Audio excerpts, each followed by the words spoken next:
So next we're going on to learn and apply the and or rule. Okay, so is the probability of you getting the best possible grade in maths related to how much you study, or are these two events completely unrelated? What about flipping a coin and then rolling a dice? Does what you get on the coin affect what you roll on a dice? These are known as independent and dependent. The first scenario would be dependent, because what you get in maths, or what grade you get, is dependent on how much you study. The second one would be independent, because when you roll a dice and flip a coin, what you get on the dice does not affect what you get on the coin. So in probability, there's a very important distinction between the words and or. So and means that the outcome has to satisfy both conditions at the same time. So you have to have both of them for it to apply. So for example, what is the probability of picking a card from a deck of cards that is red and a picture card? So it has to be both red and a picture card. Okay, so in a deck of cards there are 6 cards that are red and picture cards. So there is Jack, Queen, King of Hearts and Jack, Queen, King of Diamonds. This is also something you should know, but there are 52 cards in a deck of cards, so the probability would be 6/52. Okay, for the or rule, or means that the outcome has to satisfy one condition, the other, or both at the same time. So for example, what is the probability of picking a card from a deck of cards that is red or a picture card? So you can see the slight difference there in the question. You can see there's a lot more that satisfy this. So we've got the red picture cards, we've got all of the other cards that are red, so ace to 10, but we've now also got the Jack, Queen, King of clubs and spades, so the black ones. So this time it would be 32/52. So if A and B are two separate events, the probability of A and the probability of B, we multiply the two probabilities. So you've just got to remember that if we use the word and, we then multiply the probabilities. For the or rule, if it's the probability of A or the probability of B, we add the probabilities. So you'll remember back to when we did the spinner, it was either green or blue, we added the probabilities. So if you say or, remind yourself that you need to add the probabilities. Okay, so a bag contains 5 red balls, 4 yellow and 3 green. So in total there would be 12 balls in the bag. So first of all, I'm just going to work out the individual probabilities. So the probability of getting red, probability of getting yellow and probability of getting green.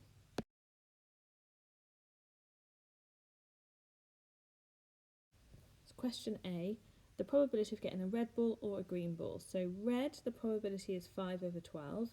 Then because we're saying or, this tells us that we need to add the probabilities. So the probability of green is 3/12. Then because the denominators are the same, we just add the numerators, so the probability would be 8/12.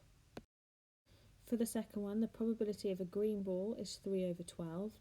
And now because we're using and, because you want a green ball and a yellow ball, the probability is going to be multiplied together. And the probability of yellow is 4/12. To multiply, remember, we multiply the numerators and then multiply the denominator. And you could simplify if you wanted to. Next one, a yellow ball is 4/12 and a red ball is 5/12. Because we're using and, because we want both of them, we multiply the two together. The last one, a green ball or a yellow ball, probability of green is 3/12. Because we're saying or, we add, and the probability of yellow is 4/12. Add them together and we get 7/12. Next we're looking at finding the probability of successive events. So for example, several throws of a single dice. So I roll a fair dice. What is the probability of the following outcomes? I roll a dice 3 times. What is the probability of getting an odd, then an odd, then an even? So first of all, we need to think about how many odd and even numbers are there. Well, there are 3 odd numbers and 3 even numbers. So the probability of getting an odd is going to be 3 out of a possible 6, which is a half. Now it's exactly the same for even as well, because you can only have odd or even numbers. So if I wanted the probability of getting an odd, then an even, I'm saying, what is the probability of getting an odd, and then an odd, and then an even? So I'm going to multiply the 3 together. So odd is a half, and even is a half. Multiply them all together, multiply the numerators, multiply the denominators. Next I roll a dice 5 times. What is the probability of getting a number less than 3 every time? So less than 3, you need to think about that's only 2 numbers, so it's 2 out of a possible 6, which I can simplify to a third. So the probability of getting a number less than 3 5 times, you're going to multiply a third by itself 5 times. So I could write this as a third times a third times a third times a third times a third, or I could also write a third to the power of 5.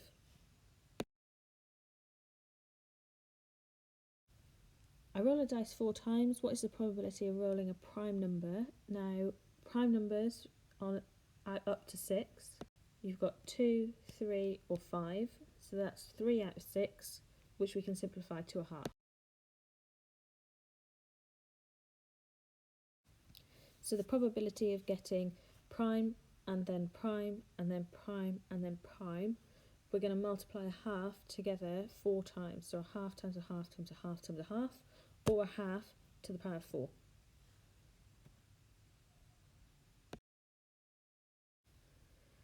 Last learning objective for this section, so we're going to estimate the number of times an event will occur given the probability and the number of trials. So a football team win 9 games out of 12 in a tournament. So to work out the relative frequency of winning, we do the number of times that they have won over the total games that they've played. We can simplify this to 3 over 4, and we can also change it to a percentage or a decimal. Now we're going to look at expected probability.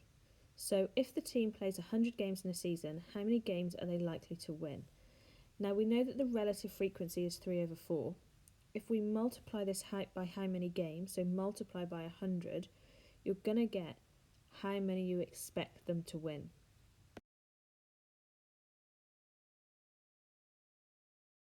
So 3/4 times by 100 gives us 75 games.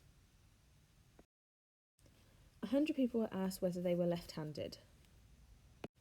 4 people answered yes, so what is the relative frequency of left-handed people? So 4 people answered yes out of a possible 100, so 4 is our numerator, 100 is our denominator, and then we can simplify. So 4 over 100 becomes 1 over 25.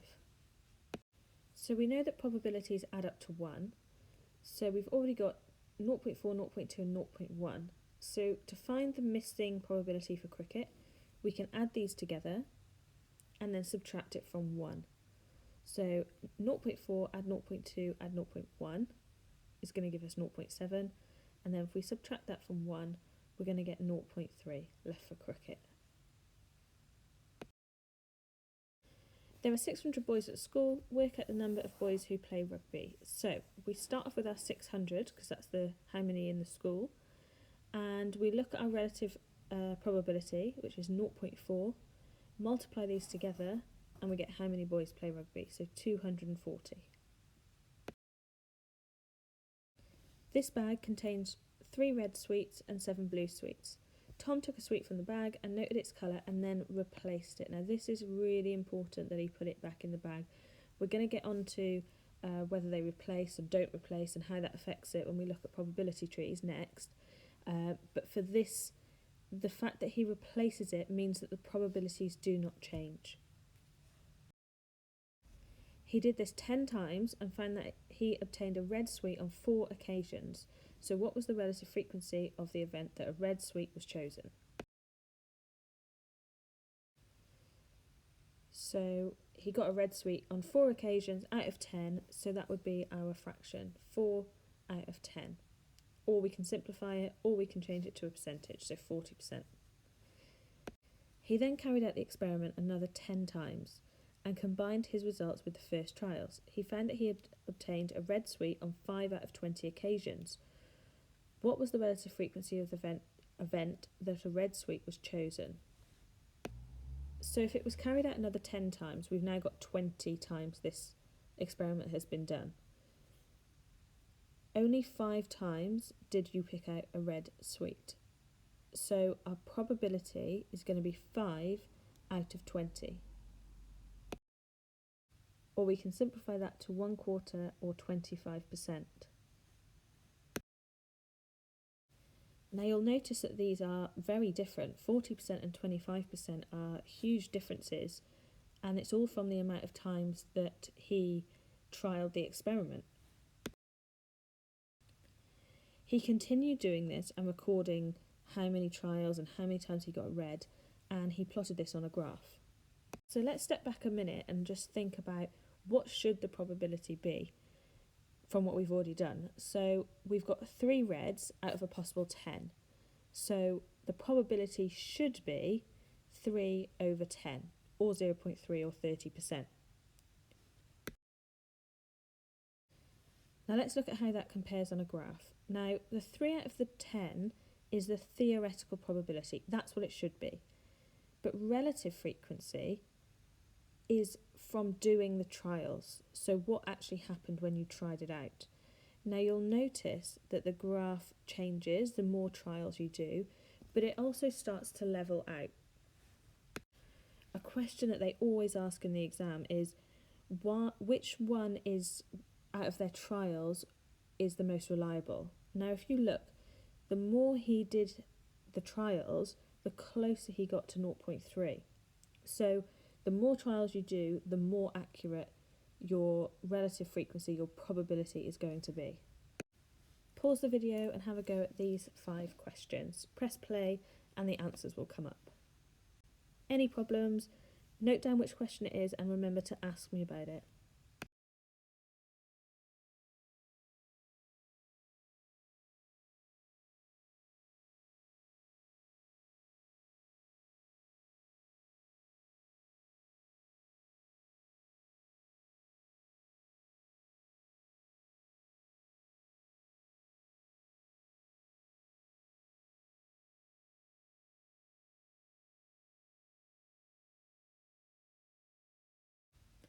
Same again for these questions.